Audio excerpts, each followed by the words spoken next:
Hello and warm greetings. Welcome to the Analyst by Vajiram and Ravi, where we will try to comprehensively analyze 7 articles in 2 different sections, along with the daily mains answer writing program. In the analysis part, we'll first have a comprehensive discussion with respect to the various cyber threats being confronted by India and the need for a robust cybersecurity framework.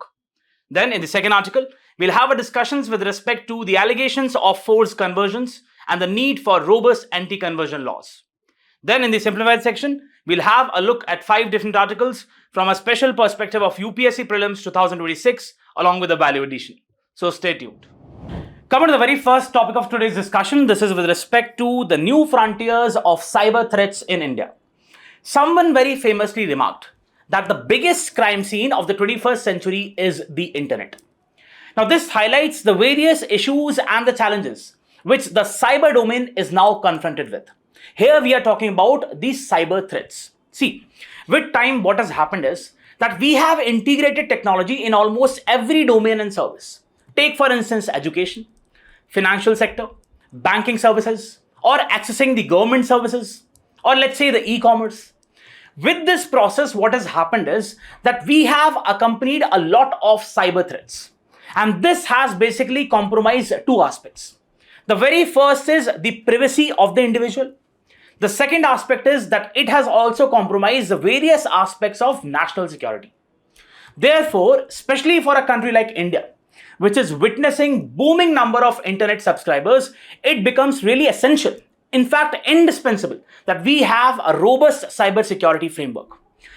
In that regard, we have the Delhi High Court. In a particular case of digital abuse, it has said that the severe consequences would be attracted by the person or the entity committing a cybercrime, because in many cases it also reflects the grave psychological impact on the victims. Here we are talking about the digital abuse, for example, in the form of the harassment or cyberbullying. So what we are going to do today is we are going to first talk about what is cybersecurity, what are the various types of cybercrimes, what have been the various initiatives taken by the government, what are the challenges, and what should be the way forward. Believe me, it's going to be a very comprehensive discussion, and by the end of the first discussion, you would be very clear with the various aspects of cybersecurity. It's a part of GS3 security. Now, let's talk about what do we mean by cybersecurity. See, it comprises the various technologies or processes and the control systems which are basically designed to protect the systems. We mean to say the computer systems, the networks, programs and devices and data from cyber attacks. But the question is, what do we mean by cyber attacks? See, cyber attacks can be of various types. For example, the phishing attacks, where you basically reveal your personal information, you are duped and then you reveal your personal information and the other party secures the financial gains, illicit financial gains. Or it can be in the form of cyber warfare, where you inflict damage on the enemy party. Or it can be with respect to, let's say, the malware, where you attack the systems with different viruses, trojans. Or it can be ransomware. What do we mean by ransomware? That when we are basically duping the other party, when we are demanding a ransom and we have basically creeped into their systems and we have encrypted their data. Now we are demanding money. If you want to get your information back, or if you want me to release your information back, give me that money. That is ransomware attacks. So there are different types of cyber attacks. You can just have a look here. There are online scams. There are identity thefts. That is, your identity is being stolen for financial gains. Then there are botnets. What do you mean by botnets? Botnets is basically, it's a system of different computers, which is basically compromised, which is hijacked. And then that is used to achieve a particular objective, right? Cyber stalking, harassment, cyberbullying. Then we have social engineering. Again, very important. Here we are basically manipulating the person to reveal his personal information, right?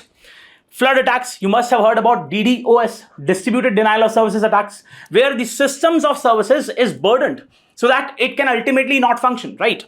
Then we have potentially unwanted programs and different types of cybercrimes. So that is what the cybersecurity is. Different processes and means which basically prevent these cybercrimes from taking place. Now, why is cybersecurity important, especially for a country like India? The very first is the large and ever-growing population with internet users. According to the data given by the Telecom Regulatory Authority of India, as of March 2024, there are almost 954 million internet subscribers. I'm repeating, 954 million internet subscribers in the country. And the good part is that the numbers of internet subscribers is increasing at a great pace, especially in the rural areas. And it comprises almost 60% of the population. When we talk about the online market in the world, India is the second largest online market after China. China has a subscriber base of almost 1.12 billion, right? And it is expected that by the end of this year, we'll cross the 1 billion mark. That is, we'll cross 1,000 internet subscribers. So again, a good thing. And therefore, there's a need for robust cybersecurity framework. Next aspect is rapidly evolving and expanding digital economy. See, as I told you, that we have basically integrated technology in almost every domain. And right now we are talking about the emerging technologies also, artificial intelligence, machine learning, so as to make the systems and processes more efficient, right? Therefore, the instances of cyber security or the cyber crimes have also increased, and this has compromised the systems. So therefore, increasing digitization has basically given us a lot of challenges. The various sectors, education, financial sectors, banking, investments, right? Accessing government services. Then the aspect of government's target. You must be aware that government is targeting to basically reach to this target of $1 trillion digital economy by the year 2027-28, right? So government has set this target. So therefore, obviously, it is a grave concern. If we are having a lot of these cyber incidents, it is a threat to this particular objective, right? Also, what you must understand is that here we are talking about two things. First, the government using the internet for providing various services. Take, for instance, that government has integrated the digital platforms with respect to the pension services, the DBT, direct benefit transfer. The second aspect is government using the internet or using this particular platform for its own services. For example, providing the services or providing the training to the civil servants in the form of Mission Karmyogi. So therefore, if these systems are compromised, it is a grave threat. Next aspect is dominance of service sector. We often say that we have transitioned directly from the agricultural sector to the services sector. We have missed this particular manufacturing aspect. We have more than 55% of the overall gross value added being contributed by the services sector, which comprises of the software exports by various companies in India. For example, the Infosys or let's say TCS, exporting these softwares to different countries around the world. We have different business process outsourcing units in the country. We have knowledge process outsourcing units. So therefore, what you have to understand is that if we are critically dependent on these exports, so therefore we need to secure our systems. Look at this, 63% surge in the cyber crimes. And if you just look at this particular graph, the number of cyber incidents has been increasing continuously, right? And what are the different cases?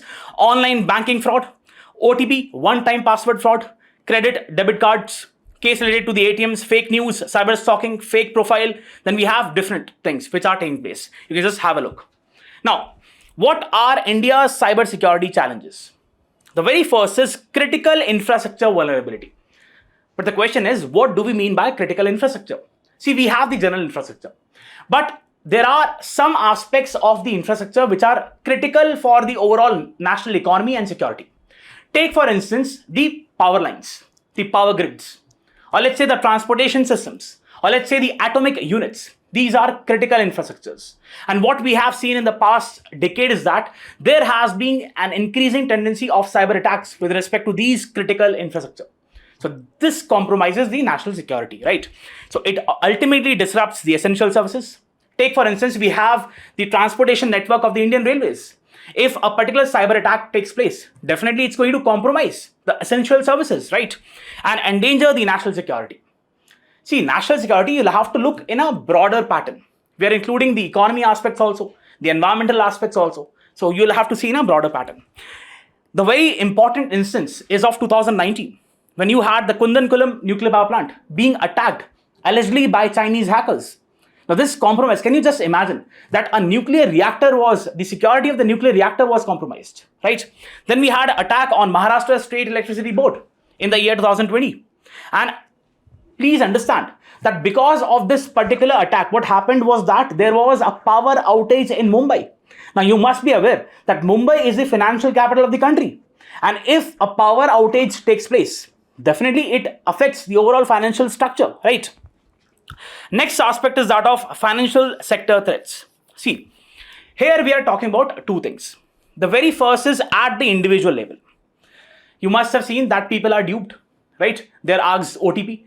They're called and then said that, you transfer this money or you have been duped. Your item has been found by the custom authorities. If you want to relieve yourself, send us this amount of money. Then second is at the corporate level. At the corporate level, I mean to say, you must have heard about this insider trading, right? So there are corporate spies which hack the systems and steal that strategic information and then use it for their own advantage, right? It ultimately results into financial losses, identity thefts, identity of the people are stolen. You must be aware of this particular word, personal identifiable information, right? Which is used in the data protection law. So these identities are stolen and ultimately it is used for their own gains. And this ultimately erodes the trust. See, understand that we have a very robust financial system. And if these instances keep on happening, people would lose trust in the system, trust in the overall governance process. So again, it's a very grave threat. Example can be of city union banks. So we have the SWIFT system, Society for the Worldwide Interbank Financial Telecommunications. So we have this particular interbank communication system, the SWIFT system, and its security architecture was compromised. And we had losses to the tunes of millions of dollars for the City Union's Bank, right? So again, it's a very grave threat. Then there are aspects of data breaches and privacy concerns. Understand, as I told you, that there are these illicit entities who basically try to manipulate people so as to extract their personal information, right? They basically send them these channels or these domains, website links, and then they say that your security or the security of your account has been breached. Please log in to this particular platform. And what it turns out to be that it's a fake platform. And you, in a way, is giving your information to those entities. So it is compromising the information, right? We have a particular intelligence agency in US by the name of Resecurity. It is said that on the dark web, there is the presence of almost 81 crores, data of 81 crores people, that is the Aadhaar data of 81 crore people on the dark web. And various hackers have hacked the information. They have this particular information and now they are selling this particular information at a very cheap price. Can you understand? Aadhaar details, which also include the biometric aspects of the humans. The data is itself not compromised, right? Then again, it has a serious consequence on the privacy and the security. You must be aware that we had the famous Puttaswamy judgment, where the right to privacy was declared as an inherent and intrinsic aspect of Article 21, right to life and personal liberty. But if we see these instances happening on almost a daily basis, obviously the erosion of the trust takes place and then the right to privacy is also infringed. Then the security of the whole architecture is also compromised. Also, we had a particular instance. You must be aware of this particular examination, common admission test, where people get admission into top B schools of the country. In the common admission test of 2020, we had almost 2 lakh personally identifiable information of 2 lakh candidates, which was compromised. The data was basically compromised with respect to their name, their address, their mobile numbers. So again, a very grave security threat. Then we have the cases of cyber espionage. Here we are talking about those entities which are basically working for the states, in order to debilitate or in order to basically make sure to weaken the other country, right? You must have heard about the sabotage of these electronic systems. So this is again a grave security threat. We have had Chinese hackers basically affecting the strategic areas in the country,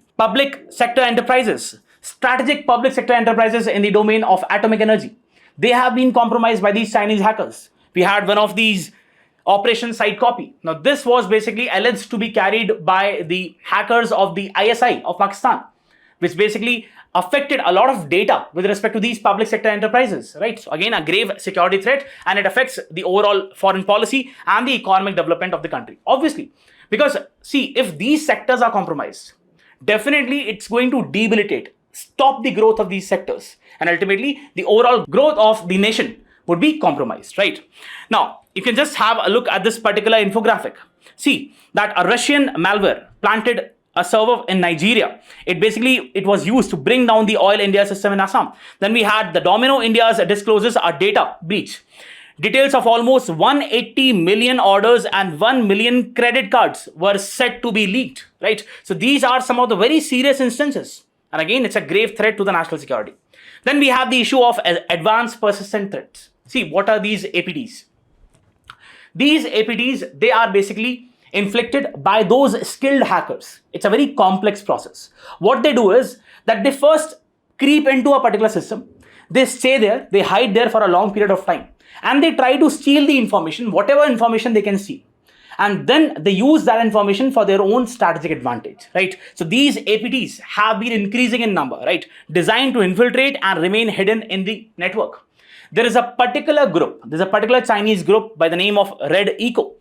And this has basically affected the security of almost 10 vital nodes, 10 vital nodes of power grids in the country, along with 2 seaports, right? So again, and it has been backed by the Chinese government. There's no doubt about that. Next, we have this aspect of supply chain vulnerabilities. See, as I told you initially, that we have a lot of these private enterprises and the government integrating technology for the delivery of various products and services.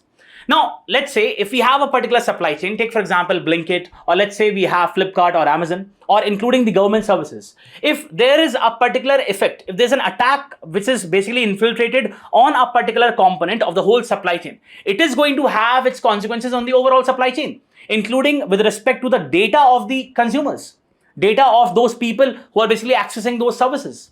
So again, it is here, understand. These cybersecurity systems, these frameworks, they are made in such a manner that an effect on a particular component definitely has some form of repercussion on the other. And they basically are transboundary in nature. So something happening in US can also compromise the systems in India, right? That is what you have to understand. So it compromises various systems and services. There's a particular company by the name of SolarWinds. Now this provides the network management services to various clients around the world. And its client include Bharat Heavy Electronic Limited, BHEL. And we also have the National Information Center as a client of this SolarWind. Now, we had a particular attack which was carried out with respect to the SolarWinds. Its data was breached. And that data also contained the data with respect to BHEL and National Information Center. So again, it's a very grave security threat, right? Now, what have been the various initiatives to curb these, to tackle these cybersecurity incidents? The very first is the National Cybersecurity Policy. Now, these are also very important from the aspects of prelims, so pay attention. We have had this particular policy which was announced in the year 2013. Now, it has primarily 3 components. The very first is securing the information and the information architecture, right? Making sure that the information is secure. Second aspect is making the systems resilient. Making sure that if a particular attack has been committed, has been infiltrated, then the systems are resilient enough to come back to their original shape. Then we have the third thing, making sure that the national security architecture with respect to the digital domain is robust. So these are the 3 components on which the National Cybersecurity Policy talks about. Then we have the Cyber Suraksha Bharat initiatives. The very objective of this particular initiative is to make sure that we have these IT officers or we have these information officers in various departments, including the private enterprises, so that they're well equipped, they're well trained to know that what is the status of cybersecurity in our setup, or how can we make it more robust, right? Next, we have the I4C. Here, when we are talking about the I4C, we are talking about the Indian Cybercrime Coordination Center, which is a part of Ministry of Home Affairs. That is what you have to understand. Very important body. The very objective of this particular body is to make sure that there is effective coordination among various law enforcement agencies with respect to the cyber crimes or the cyber incidents. Next, we have the Cyber Swachhata Kendras. Now, the very objective of these Cyber Swachhata Kendras is botnet cleaning. See, what is botnet? It's a group of computers whose security is compromised. It is basically being controlled by the group of hackers. Now, these botnets, they can include some computers. They can also include the Internet of Things devices, also smartphones. So these hackers, they use these particular technique for a particular objective, right? It is primarily for the financial gains. So through these kendras, we are making sure that there is proper botnet cleaning and the systems are secure. Next, we have the CERT-In. Computer Emergency Response Team India. Very important body under the jurisdiction of Ministry of Electronics and Information Technology. Now, this was made through an amendment to the Information Technology Act, and a particular section 70B was inserted, right? So again, a very important body. The very objective is to disseminate the information with respect to these cybersecurity instances, to make sure that these various enterprises, they are secure enough so as to tackle any of these instances, and it also provides information with respect to various cybersecurity incidents. Just look at this. It is nothing but a particular snippet which has been provided by the certain that how many incidents have taken place: phishing incidents, network scanning and probing, viruses, malware incidents, website hacking incidents, cybersecurity incidents. The information is provided by the certain. That is what the very objective is. Then we have the next body, which is quite important, which is National Critical Infrastructure Information Protection Centers. I already told you we have the infrastructure and we have certain critical infrastructure, the power transmission lines or the transportation systems, the atomic energy units. So we had a particular amendment to the Information Technology Act and we added section 70A, through which we created this particular body. The very objective is to secure these critical infrastructure and the systems, right? And the procedures with them. Now, we have the NTRO, National Technical Research Organization. It comes under the NTRO. Now, you have to tell me that NTRO comes under which ministry, under which body, right? Do let me know in the comment section. Then we have the Defense Cyber Agency. It is nothing but a collaborative effort of all the three armed forces, the Air Force, the Army, and the Navy. And they basically make sure that the systems, the cyber domain of the armed forces is secure, right? Look at this. What is the predicted losses in 2025? Banking and financial services, almost 8,200 crores. The information is provided by the India Today Group. We have retail and e-commerce, 5,800 crores. And this is the predicted losses in the year 2025. Then the other sectors and government services. Even in government, look at this, 3,400 crores. Huge amount. Now, what should be the way forward? The very first is enhancing the cybersecurity capabilities. See, there's no denying to this fact that we have had a lot of improvements with respect to the overall cyber domain. But still, there are very grave deficits. Still, there are very serious issues. For example, with respect to the technical staff, still we don't have the requisite number of people who are adequately trained with respect to managing these incidents or reacting proactively, right? Then cyber forensics, they're not equipped. Then we have the cybersecurity standards. They're not fixed. They're not mandated for each and every enterprises. There have to be certain standards which have to be maintained, right? Then there are coordination issues among different entities. By the time the response takes place, a huge loss of information has already taken place. So this is a grave security threat. Then we have the way forward in the form of establishing the centers of excellence, cybersecurity centers of excellence in various institutes. Why not in different IITs or NITs, right? Which can basically prescribe that what should be done for a better cybersecurity architecture. Adopting the best practices from around the world, maybe from Germany, maybe from US, right? And standards. Next aspect is creating a cybersecurity board. Why this is really important? See, we are trying to say that there has to be a particular body which has executive functions, which has proper responsibilities with it, which can basically ask various stakeholders to convene a meeting on emergency basis if certain incidences happen, right? And it must be having the executive powers also, so as to implement these directives, right? So right now we have these structures, but again, it is not having a particular cohesive structure so as to mandate different enterprises to follow certain guidelines. So this is really needed. One of the very important concept is that of zero trust architecture. Very important. See, in traditional setups, in traditional computers, we have the systems and we have the players, the internal, right? The internal players who are well aware of the system and who have the access to various components of the systems. Whenever any external person wants to basically have an access to the system, he has to validate his identity.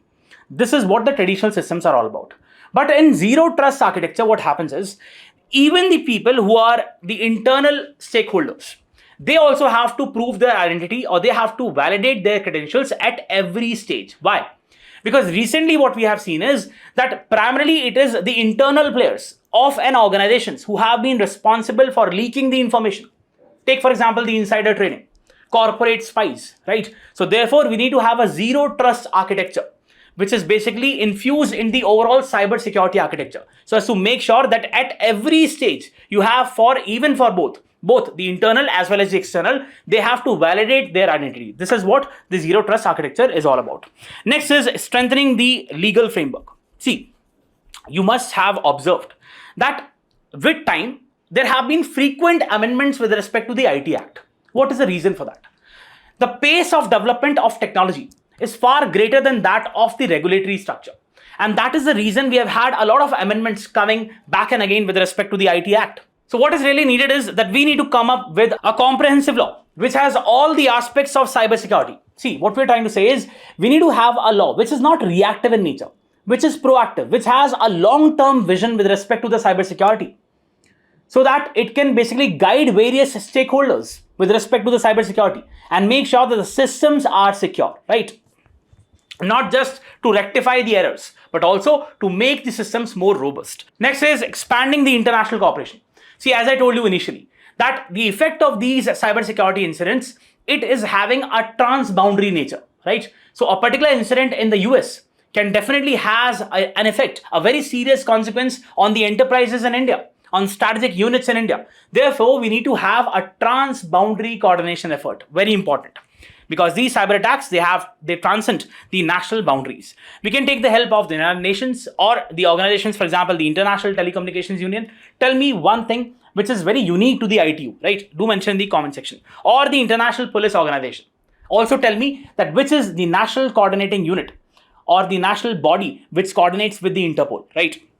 So we can take the help of this. Then there can be regional and bilateral dialogues with respect to cybersecurity. We can take the help of the platforms like BRICS, and we can also go for bilateral initiatives. For example, India has had a particular initiative, you must be aware of ICIT, Initiative on Critical and Emerging Technology with the US, which has one of the very important aspects of cybersecurity also. And this has been featured. The aspects of cybersecurity, they have been featured in various bilateral negotiations we have had with different countries, including Japan or UAE. So this is one of the very important things. Now here are some guidelines which are given by Ministry of Electronics and Technology so as to secure the digital Nagriks. So what it says is use firewalls and antiviruses, keep your systems updated, think before you click. Very, very important, because we have a tendency to give the user consent as soon as possible, because we want to access a particular, the platform or anything. So we give the user consent without even reading to the terms and conditions, right? Then we have use of strong and varied password. This is what the certain is all about. So what we are trying to say is that this particular aspect of cybersecurity is again very important component of the national security. And we need to come up with these robust frameworks.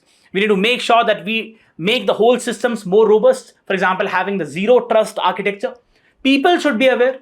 There has to be awareness created with respect to the people. People should know that what they're doing or how their privacy can be compromised. They should not trust every other caller saying that, you give me the information. They should not do that. So the overall system has to be made more robust, and these are the things which have to be incorporated. Let's have a mains practice question. It says, the cybersecurity architecture in India suffers from various vulnerabilities and threats. Elaborate upon the need of strengthening the government's effort to realize a vision of safe and secure cyberspace. 15 marks, 250 words.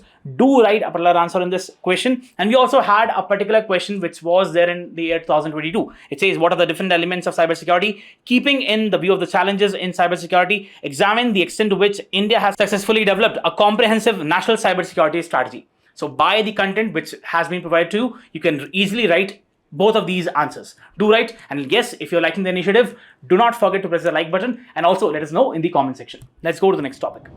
Coming to the next topic, this is with respect to force conversions, myth or reality. In the past, we have had many allegations that there are certain entities who are involved in force conversions. That is, converting people forcibly from one religion to the other. In that regard, we also have the NIA court intervening in a particular matter. See, what you have to understand is, there can be a person from religion A, and he can have spiritual awakening towards religion B, and he can definitely convert. No one is stopping that person. But what we have seen is there have been instances where the conversion is actually forced. It is coerced.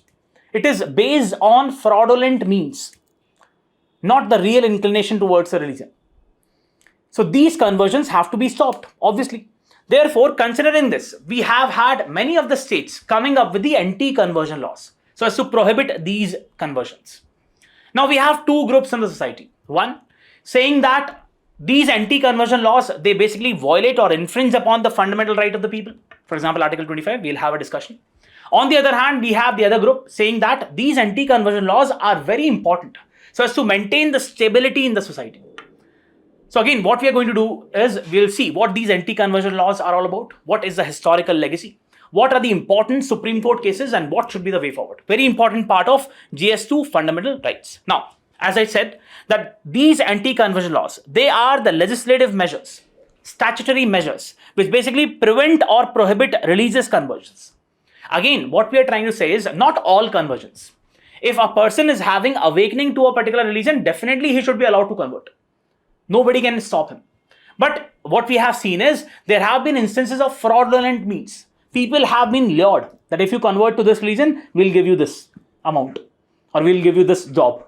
So these conversions, they're not with respect to the awakening of that person.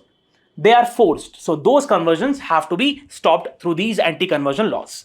They aim to prevent the forced or induced conversions. Now, if we go into the history of these anti-conversion laws, what you have to understand is that it is not a recent phenomenon. In fact, even in the pre-independence time, we have had many of the princely states coming up with these anti-conversion laws so as to maintain stability in the society, right? For example, we had the Raigad State Conversions Act of 1936, the Patna Freedom of Religion Act of 1942, Udaipur State Anti-Conversion Act of 1946. The very objective of these laws was basically to make sure to preserve the religious identity from the influence of the Christian missionaries. That was the very objective. Then afterwards, we have had different attempts by the parliament. For example, in 1954, we had the Indian Conversion Regulation and Registration Bill. This was introduced. In 1960, Backward Communities Bill was introduced. 1979, Freedom of Religion Bill. However, they all failed due to lack of parliamentary support. In 2015, the Law Ministry very clearly said that this particular aspect of religious conversion, it completely lies within the jurisdiction of the states. Said that the matter is purely a state subject and legislating such a law by the parliament would not be in accordance with the tenets of the constitution. This means that the anti-conversion laws are completely in the domain of the states. It is very important information with respect to the prelims, do remember. So as I said, the Union Law Ministry in 2015 said that these laws can only be initiated and promulgated by the respective state legislatures, and what they are known as in many of the states as Freedom of Religion Act. For example, we have had Arunachal Pradesh coming up with a particular law way back in 1978. And this has been recently implemented because the rules were not framed at that point of time. So recently it has been implemented. And there are various states which have these laws. Now, why do people say that these anti-conversion laws, they violate the rights? See, we have Article 25, which gives the fundamental right to basically freedom of conscience, right to freely profess, practice and propagate religion. So what people say is that when we have this particular freedom of conscience and right to freely practice, profess and propagate, how can the state intervene in this aspect? It should not, right? Then we have the Article 19 subclause 1 subclause A, speaking about right to freedom of speech and expression. See, if a person is converting from A to B, so the person can basically talk about or have a discourse with respect to the religion B. So if the state is stopping that person from converting, it is basically infringing the right to freedom of speech and expression, right? Next, we have a right to privacy, as we had the Puttaswamy judgment of the year 2017, where right to privacy was made an integral component of right to life and personal liberty as a part of Article 21. So what people say is that religion is a private affair. And this, if the state is intervening in this aspect, it is basically compromising the privacy of the individual. That is what their take is. Then we have Article 14, equality before law and equal protection of laws. What many commentators say is that these anti-conversion laws, they are targeting certain religions. They're not having an approach which is equal for all. They are basically targeting few sections. And this is obviously against Article 14. Then we have right to dignity. Why? Dignity is a very intrinsic part of privacy of a person. And privacy is an aspect of right to life and personal liberty. So right to dignity is also a very core aspect of the right to life and personal liberty. And if the state is intervening in the religious affairs of a person, it is affecting the right to dignity of that particular person, right?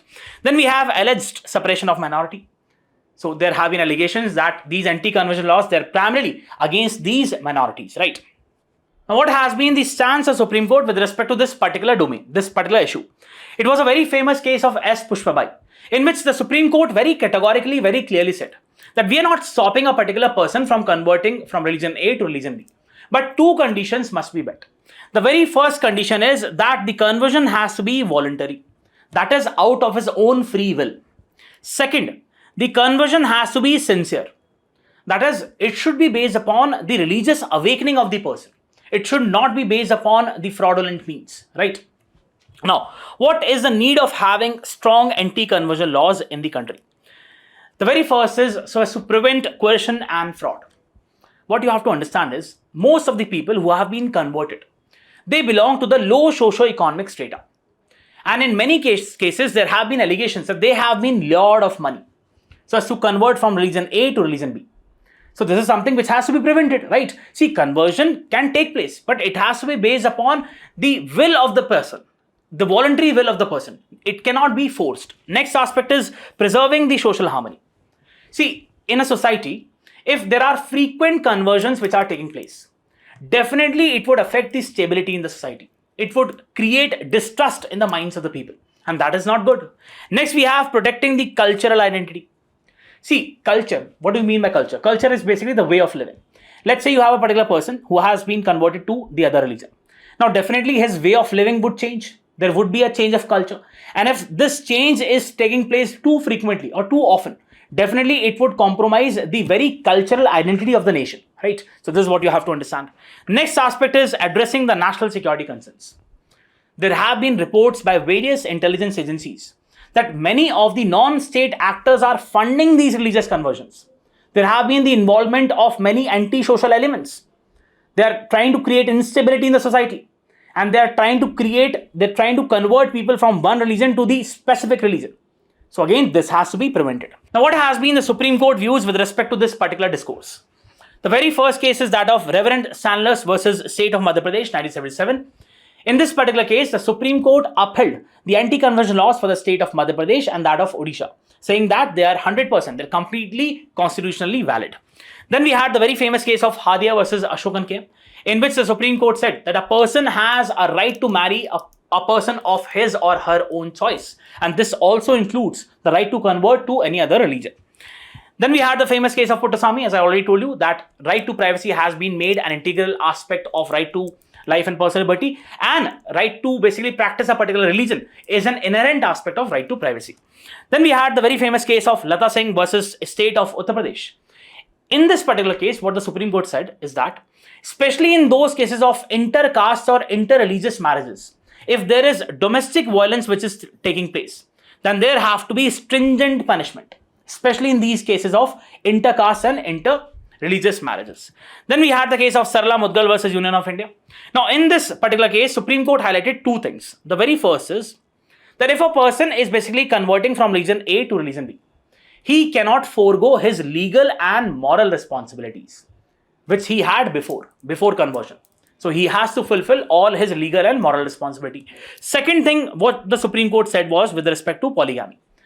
Supreme Court said that if a person is converting to Islam just for the sake of polygamy, it would not be allowed. This is what the stance of Supreme Court was. Now, what should be the way forward? See, if a person is converting out of his own will, if there's a spiritual awakening, definitely it should be allowed. No one is stopping. But in those cases of fraudulent means, or out of lure of money or lure of jobs or something like that, it has to be stopped. Therefore, anti-conversion laws are a necessity. But what you have to understand is that whenever the states are coming up with these anti-conversion laws, there has to be proper consensus. There has to be consensus. There has to be the incorporation of various stakeholders. There has to be proper consultation mechanism. Community must be included. And when I'm talking about the community, I'm talking about the theologians in various religions. Their views must be incorporated so that that particular law is accepted by all sections of the society. And then we can have a proper stability in the society. That is what you have to understand. Let's have a mains practice question. The subject matter of anti-conversion laws by different states in India is fraught with various debates. When I'm talking about debates, I mean to say the both aspects. So you'll have to elaborate upon both these aspects, right? So please do write a particular answer on this question. Let's go to the next part. Coming to the simplified section, we have the first topic which talks about the mangroves driving business. The gist of the article is, what the authors are saying is that since time immemorial, we have had these mangroves protecting the coastal communities from extreme climate events. For example, let's say tropical cyclones or storm surges. But in addition, it has also helped. The mangroves have also helped basically in the economic aspect, driving business with respect to the community, the coastal community. For example, providing the resources in the form of the abundance of fisheries. So what the authors are saying is that we need to have a strategy with respect to the conservation of mangroves. And primarily 3 things are needed. The very first is that there has to be the incorporation or integration of technology with respect to mapping of these mangroves around the world, including India. Second, what they're saying is that there has to be robust community participation.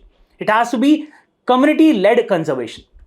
Third aspect is that regular monitoring is needed with respect to these mangroves. So what we're going to do today is we'll see what the article talks about, and we'll also see that what are the various threats, and again, very important points with respect to the mangroves for the prelims also, right? So mangroves historically have been at the margins of the planning and policy priorities, but they have played a vital role in anchoring the coastal economies and protecting millions from climate extremes, for example, storm surges or tropical cyclones. Their loss is not just an environmental concern. Their loss erodes natural infrastructure that acts as a buffer for urban coastlines, underpins fisheries, and quietly contributes billions in ecosystem services. Sequester carbon, protect the coastal communities, provide the fisheries, right? As the world grapples with extreme weather events and rising sea levels, blue carbon ecosystem. So this word is, see, that is the way you have to read the newspaper. Blue carbon ecosystem, we are referring to the mangroves. Such as mangroves are critical to climate and economic resilience. First thing which has to be done is embracing technology so that we can help us better with respect to understanding the value of natural capital. Satellite and drone data or artificial intelligence, advanced geospatial artificial intelligence algorithms have improved the accurate mangrove mapping and blue carbon quantification, so as to know that how much of these mangroves are present in which of the areas. This is crucial for informing the policies and restoration efforts. The economic and ecosystem services valuation of mangroves ranges from 3,535 million rupees in Pichavaram in Tamil Nadu to almost 664 billion rupees in Sundarbans. See, this data, whenever you have a question with respect to the conservation of mangroves, definitely in the Indian context, you can use the data of Sundarbans. 664 billion. Carbon sequestration alone is valued at almost 462 million per year, capturing the carbon from the environment, right? Communities that possess deep knowledge of the mangrove ecosystem and rely on them for their livelihoods must be prioritized and equitably benefited. That is, those people who are basically involved in the mangroves management, right? They have to be involved, especially in the coastal economies. They have to be involved in the conservation practices. So you can just also have a look at the map. We have these states of Gujarat, West Bengal, Odisha, Andhra Pradesh having the mangroves. Involving communities. Community-led conservation efforts are key to strengthening the symbiotic and mutually respectful relationship between of people and nature. Fisher folk especially value the role of mangroves as nurseries for juvenile fish, the small fishes. Healthy mangroves often translate into robust fish stocks. If you're going to have healthy mangroves, definitely the return with respect to the fishes would be more. Ensuring the sustainable catch. The livelihoods of these coastal communities are intrinsically linked to the quality of mangroves and estuarine ecosystems, right?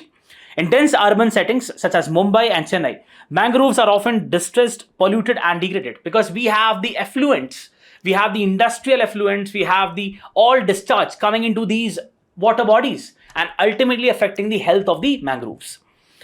Since they are unable to support the flourishing biodiversity, coastal livelihoods and socio-cultural interdependencies are compromised.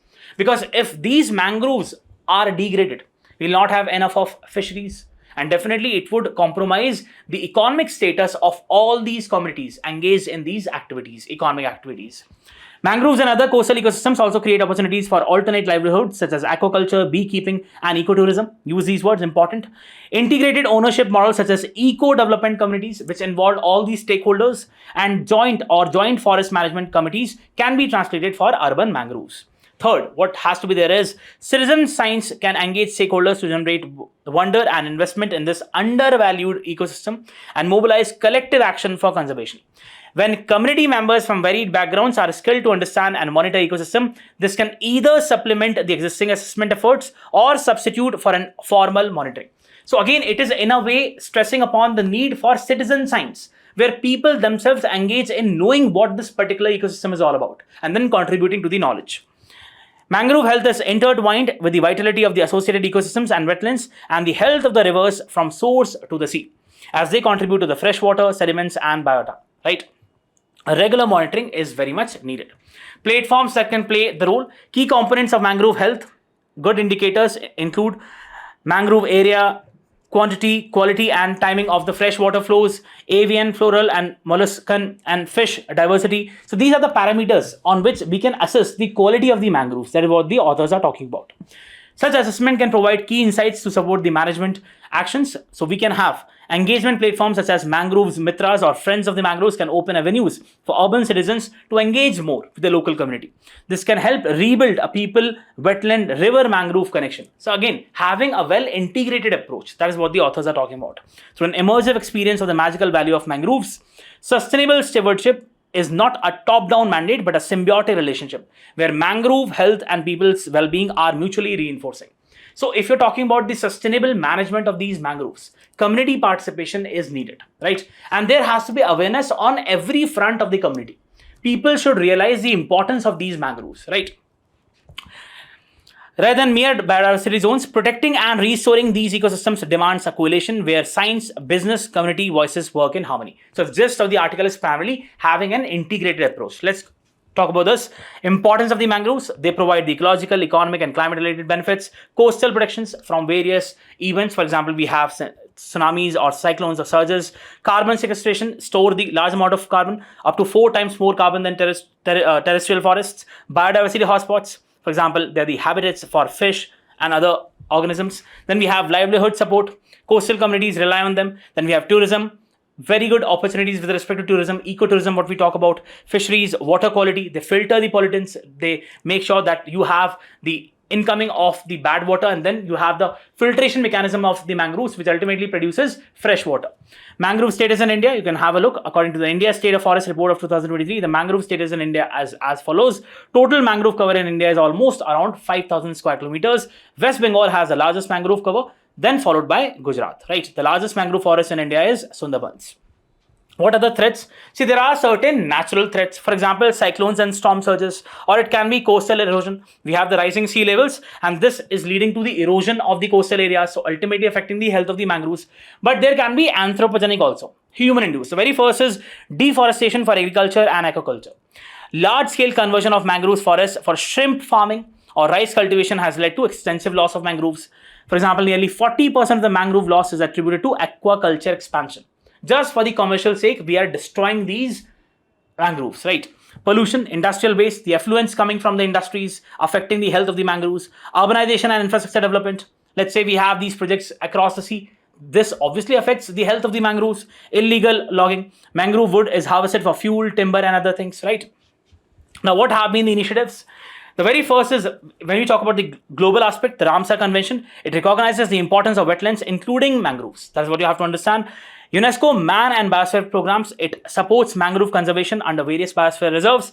International Union for Conservation of Nature, IUCN, works on global mangrove restoration project. Then we have the Blue Carbon Initiative, very important. Focus upon conserving the coastal ecosystems to mitigate the climate change. Now, what have been the Indian conservation efforts? The very first is MISTI, that is Mangrove Initiative for Shoreline Habitats and Tangible Incomes, launched in 23 to increase the mangrove cover along with coastlines and salt pen lands. The Magical Mangroves campaign encourages citizens in coastal states to conserve the mangroves. And we have sustainable aquaculture and mangrove ecosystem. It builds the aquaculture farms that use sustainable integrated mangrove aquaculture system. That is, if we are coming up with these commercial projects with respect to aquaculture, it should not displace these mangroves. Rather, there has to be an integrated approach with respect to mangroves along with the aquaculture. Coastal Regulation Zone, it prohibits the industrial activities and other activities and has a regulatory structure. Conservation and management of mangroves and coral reefs to implement and promote measures to protect, sustain and conserve these mangroves. National Mangroves Committees set up in 76 to advise the government on mangrove conservation. So these are some of the things which you can just have a glance. Again, very important, especially for the prelims. Let's go to the next topic. Coming to the next topic, this is with respect to the India, Middle East, Europe Economic Corridor, what we usually say as the IMEC corridor. So we have a particular US delegation which is set to visit India so as to discuss or deliberate upon the prospects of the IMEC corridor, right? So this is what you have to understand. Amidst the turmoil over the bilateral trade agreement and impending 25% tariffs on the US imports of Indian goods, US President, most senior point person for the region, will lead a delegation to Delhi, and his name is Ricky Gill. invited by India's National Security Council Secretariat to discuss the future of the IMEC corridor. Officials of the National Security Council Secretariat, which is led by the National Security Advisor, did not respond to the queries of the newspaper. According to the sources, a number of countries involved in the project have been invited to attend apart from the US. So it's not just the US, many other countries have also been invited. While the IMEC was launched, now this is information which is important from the perspective of examination. IMEC was launched on the sidelines of the G20 in September 23. It has not made much progress because of the October 7 attack, which was carried out in Israel, and then the retaliatory things which have been done by Israel, and it has led to the killings of thousands of people in Gaza, in Palestine. More than 60,000 people have been killed. The Israeli port of Haifa is a key part of the original IMEC project. Now, this is what you have to understand. The project basically aims to connect India with Europe via the Middle East, right? So again, very important component. And see, what we are trying to say is that we are trying to basically focus upon, give impetus on the economic aspect, on the trade, on the business, so as to make sure that there is peace in the region, right? So that is what you have to understand. Starting from Mumbai and Gujarat, then we have Jebel Ali port in UAE, then we have via the rail and the road link through the Saudi Arabia, we have reaching the Haifa port of Israel, and then further to the Piraeus port in Greece, and further to European countries, right? That's what you have to understand. This is the IMEC corridor. Now, as I said, the overview, it was launched during the G20 summit in September 23. Participants are India, UAE, Saudi Arabia, US, and the countries in the European Union. We have Germany and France also a part of this. The very objective is to strengthen the economic connectivity and facilitate the trade, energy, digital cooperation between India, Middle East, and Europe. Components, we have the railway network, we have the sea link, we have the energy infrastructure, we have the digital infrastructure. Again, trying to exploit upon various modes of communication, right? Be it the land route, be it the sea route, be it the communication lines, so as to maximize the economic potential. Strategic importance, the economic growth. So ultimately, the objective is to propel the economic growth so that we can go or move towards the prosperity and ultimately the peace aspect, right? Geopolitical influence. So this is again an alternative to a kind of the approach taken by China, which is the BRI, China's BRI project, right? So the US is trying to basically focus upon this project so that it can become as an alternative to China's BRI. Energy security, because it would have the pipelines and the engine lines and make sure that there is proper transmission or proper transport of these energy supplies to various parts of the particular IMEC corridor. Benefits for India, export growth, easier access to the markets in the Middle East, job creation, infrastructure projects, particularly in transport, would obviously create employment opportunities, digital expansion, because one of the very core component of the IMEC is digital connectivity, right? This is what you have to understand in Middle East and European markets. Challenges, the very first is political instability. We already know what is happening with respect to Israel and Palestine and what happened between Israel and Iran. So obviously the conditions, Middle East is subject to geopolitical chaos, right?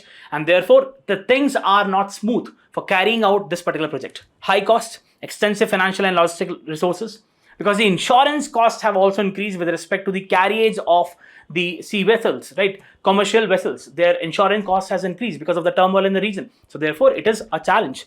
Coordination, success hinges on the coordinated policies and continuous cooperation among divergent stakeholders. But what you have to understand is that people in this region or the countries in the region, they have almost opposite approaches. So again, a very big concern. So what are the future prospects? IMEC could reshape the global trade patterns, enabling more stable and diversified supply chains. That's the very objective. So as to diversify the supply chains so that we are not overtly dependent upon a particular country, especially when we're talking in the context of China, right? And positioning India as a central hub in the growing transcontinental trade network. So this project is definitely important for India as well, because this is going to give India an economic impetus. There's no doubt about that. But its success depends upon the kind of stability which has to be there in the Middle East. That is what you have to understand. Let's go to the next topic.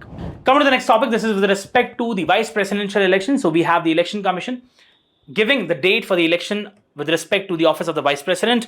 The election to the post of the Vice President will be held on September 9th, and the counting of votes will take place on the same day. The notification will be issued on August 7, and the last day for filing the nomination papers will be August 21. The day for the scrutiny of the nomination will be August 22nd, and the last day for withdrawal would be August 25. Dates are not important, just the process is important.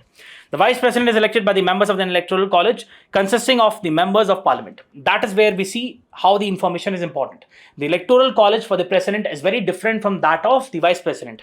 For the Vice President, we only have the members of Parliament.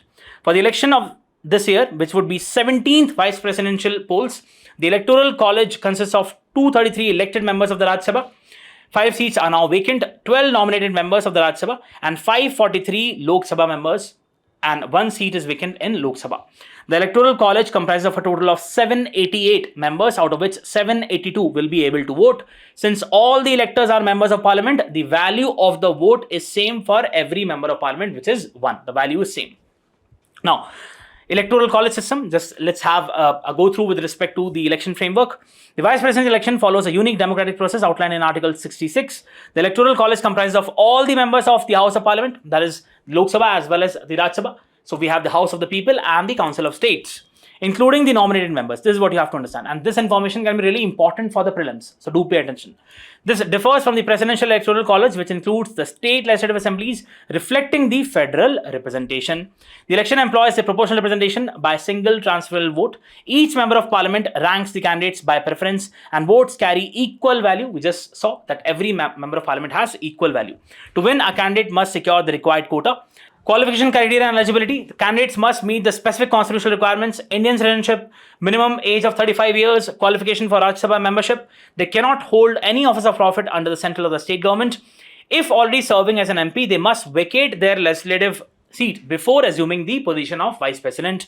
The nomination process requires 20 MPs as proposers and 20 as seconders, just to make sure that only serious aspirants or serious contenders are basically contesting the election, along with the security deposit of 15,000. Now, voluntary resignation under Article 67 subclause A. Vice presidents can resign by submitting the written letter to the president. Tell me, to whom does, if the speaker wants to resign, to whom does he submit his resignation? Do answer in the comment section. Which becomes effective immediately upon the acceptance. The present vice president's resignation invokes Article 67 subclause A, citing medical advice as a primary reason. Removal process. 67 subclause B outlines the removal procedure. With respect to the vice president, it requires an effective majority in Rajya Sabha. Effective majority in Rajya Sabha. All the then members, right? And simple majority in the case of Lok Sabha, with a mandatory 14 days advance notice. This process is notably simpler than the presidential impeachment, which requires 2/3 majority in both the houses for constitutional violations, special majority. This reflects the vice presidential primary accountability as the Rajya Sabha chairman. Except having the position as ex officio chairman of the Rajya Sabha, vice president does not have any special function. That is what you have to understand. Let's go to the next topic. Come to the next topic. This is with respect to a very important institution which has been in news, not for very good reason, and that is Enforcement Directorate. So we have the Finance Ministry giving information with respect to the functioning of the Enforcement Directorate in the Rajya Sabha. The Finance Ministry has informed the Rajya Sabha that the Enforcement Directorate took up almost 5,892 cases under the prevention of money laundering since 2015 and secured the conviction of 15 from these cases. Understand, this is also one of the very important aspects. That conviction rate is very low. So that is the kind of allegations which opposition is having, that ED is being used for political motives, right? In the annual report of 24-25, the ED director has said that the early years of administering the PMLA, most cases were related to the drug-related offences. Till March 2014, only 1,883 enforcement case information reports. So we have the FIRs for normal cases, we have the enforcement case information reports with respect to the offences which are related to the functioning of ED. That is what you have to understand. ECIRs have been registered. Between April 2014 and March 2024, there has been significant scale up in the enforcement activities, and we all know the reasons. We have ED, basically, especially opposition has alleged that the ED is haunting its members, right? So again, you have to see. Now, what is Directorate of Enforcement? The Directorate of Enforcement, or the ED, is a multidisciplinary organization mandated with which type of investigation? Related to the economic crimes and violations of foreign exchange laws. That's what you have to understand. The origin of this directorate goes back to 1956, when an enforcement unit was formed in the Department of Economic Affairs for handling the exchange control laws violations under Foreign Exchange Regulation Act of 1947. In the year 57, the unit was named as Enforcement Directorate. Prime objective of ED is basically to enforce 3 laws. The very first is Foreign Exchange Management Act. Second is Prevention of Money Laundering Act and Fugitive Economic Offenders Act. That's what you have to understand. Now, this information is again very important. Whenever any offence is registered by a local police station which has generated the proceeds of crime over and above 1 crore, the investigation officer forwards this to the Enforcement Directorate. Alternatively, if the offence comes under the knowledge of the central agency, they can then call for the FIR. In 1960, under which department it comes, this is very important. In 1960, the administrative control of the Directorate was transferred from Department of Economic Affairs to the Department of Revenue. For a short period of time, it was also under the Department of Personnel and Training, but right now, the jurisdiction lies with Department of Revenue, Ministry of Finance. That is what you have to understand, right? So these three primarily the laws which are enforced by the ED, and we have the enforcement, this particular ECI, the concept of enforcement case information reports, and the third thing, under which department it functions, Department of Revenue, Ministry of Finance. Let's go to the next topic. Coming to the last topic of today's discussion, this is with respect to a very important organization, which is the National Organ and Tissue Transplant Organization. So we have this particular organization which has said that the Indian Armed Forces continues to basically pledge for the most number of organ donations, right? A recent drive showed that the Indian Armed Forces continue to be one of the biggest supporters for the country's organ donation initiatives since rolling out an Aadhaar-enabled digital database of organ donors. NOTTO, the country's apex organ donation regulator. So it is the country's apex, the top organ donation regulator, has been conducting drives to get more and more people to sign up. In one such drive, the Indian Army, Mumbai, recorded the highest number of pledges with almost 26,000 army personnel signing for the particular pledge. So we have the National Organ and Tissue Transplant Organization under the aegis of Directorate General of Health Services, Ministry of Health and Family Welfare, Government of India. This organization basically has two divisions: National Human Organ and Tissue Removal and Storage Network and National Biomaterial Center. The National Network Division of NOTTO would function as the apex center for all India activities of coordination and networking for procurement and distribution of organs and tissues, and the registries of organs and tissue donations and transplantation. The very objective is to release the guidelines to act as the regulator, the national regulator for the organ donation. And therefore, this organization becomes really important from the perspective of prelims. Here we come at the end of the discussion. I hope the session was really helpful for you. If yes, do mention in the comment section. All the very best. Thank you.